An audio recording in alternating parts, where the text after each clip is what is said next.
We are here at the official Lake of Wisconsin fishing.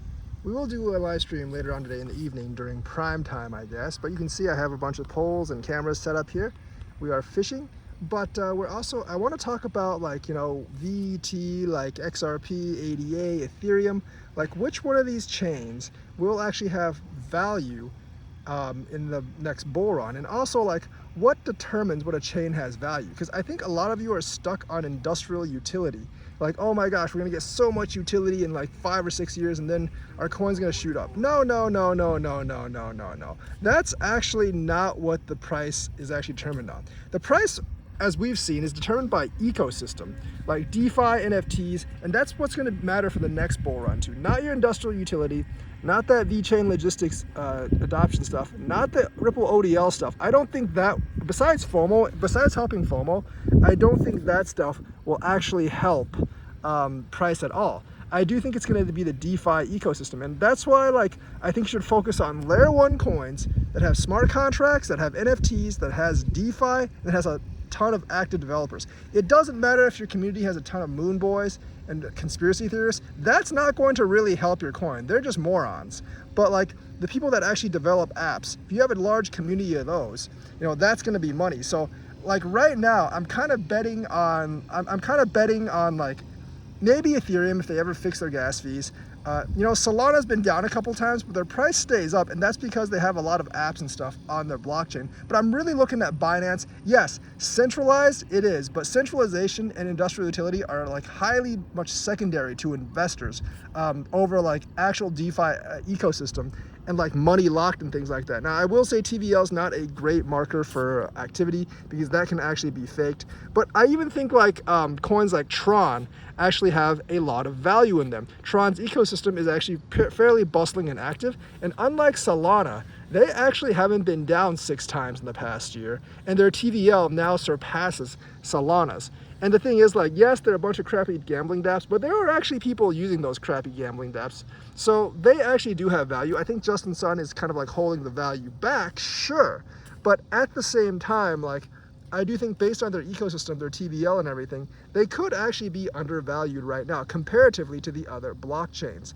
And I think people will still flock to Ethereum because they still have the biggest ecosystem. So you really want to look for coins with DeFi, NFTs, smart contracts, ecosystems. If you're shilling in layer 1 coin that basically doesn't have like native smart contracts and doesn't have like DeFi, NFT, and all that stuff, you're kind of like shilling a burger joint that doesn't have buns or condiments. And that's just not a winning formula. And like basically tokenomics and like staking rewards and stuff, if you don't like yield farming, you think it's too risky, then like check out staking. That's basically you keep your coins in your own wallet and you're not like essentially betting on any like the ratio between coins. Like if you don't have staking and you don't have like smart contracts in the ecosystem, your coin is basically, like I said, a burger joint without any buns or condiments. And that's okay back in 2017 when no one had buns and condiments. It is not okay right now, because who the hell is going to go to your burger joint when everyone else has those things and you don't? So the thing is, you want to look for L1 chains with ecosystems. Now, about VeChain, they do have those things, but I don't really know how much notice they're actually going to get. And their community of developers isn't quite as big as some of the other chains. So the thing is, I still like VeChain. Yes, I like their industrial use case, but like I said, I don't think that's really going to impact price all that much. I mean, like, I'm really looking at like stuff like BNB, maybe like Near, maybe even Solana, but like TRON and other things. I actually think they have like probably a lot of potential in that system because they have such a big community of developers. If you have a big community of developers, you're pretty much halfway there. You can't rely on industrial use cases, industrial adoption for essentially like moving the needle in terms of price. Because as we've seen last bull run, and I think as we're going to see next bull run, that's really not going to matter all that much. It'll probably be a decade or more before that really matters for any coin. And I don't think you really want to wait that long in cryptocurrency. So the thing is, like, you got to look for these ecosystems. Cardano, I like, especially depending on the Vassal hard fork. But the thing is, like, I think one of the weaknesses is that they actually chose Haskell for their programming language. Now, you can say, oh, that's because it's more secure, blah, blah, blah. Sure, okay, I'll buy that. But the thing is, there's a problem with that in that no one actually knows Haskell.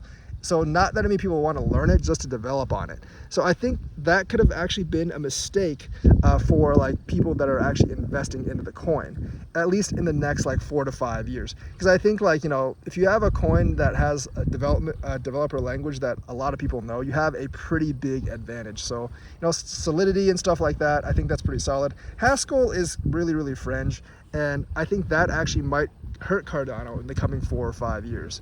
XRP's a really big wild card. They have a bunch of moon boys and fanboys and like 589 people in their XRP army, but those guys are more or less irrelevant. They're just morons. Like, they don't actually contribute to the community in any meaningful way in developing apps. Like, Wheat's Wind is literally, like, I think the only member of the community that's actually worth anything right now, because he actually is a very good developer. The rest of them, not so much.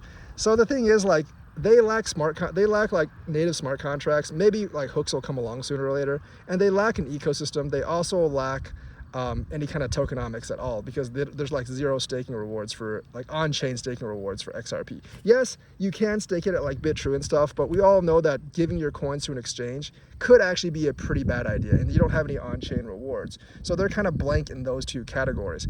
VET, like I said, there's just not enough noticeability. And I really like the stuff that's in their ecosystem, but I haven't seen their ecosystem expand. I'm hoping 2.0 changes that.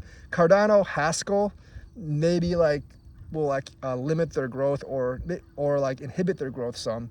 So you got to look at like TRON, FTX, BNB, Solana, Near, and some of those protocols with an active developer community, a lot of projects in there, and also like the TVO that's actually growing, and a chain that can actually process a lot of transactions. Now, you want to look at decentralization, centralization some, and industrial utility some, but those are secondary to the things I've actually mentioned. So definitely like focus on the L1, the non-Ethereum L1s that actually have like, you know, speed, that actually have a lot of applications, that have a lot of smart contracts and a lot of activity, because I think those are going to be the ones that blow up.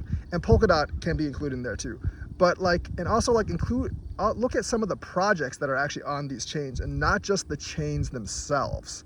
Because if you just look at the chains themselves, I think you're going to be missing a lot of good ROI potential. Because a lot of these projects that come on these chains will actually increase a lot more in the chains themselves. Got to be careful, because there's going to be a lot of scams, especially with bridges and stuff. But I do actually think like the layer 1s with a lot of projects on them, both the layer 1s and the projects will be pretty much solid gold in the next bull run. The ones that don't have smart contracts, the ones that don't have the ecosystem, that don't have the developer ecosystem, that don't have the tokenomics and stuff, I don't think they're going to do all that well. So that's what I have to say for right now. That's what chains actually have that are going to have value in the next bull run. Like and subscribe, hit that bell notifications button. Thank you, and have a nice day.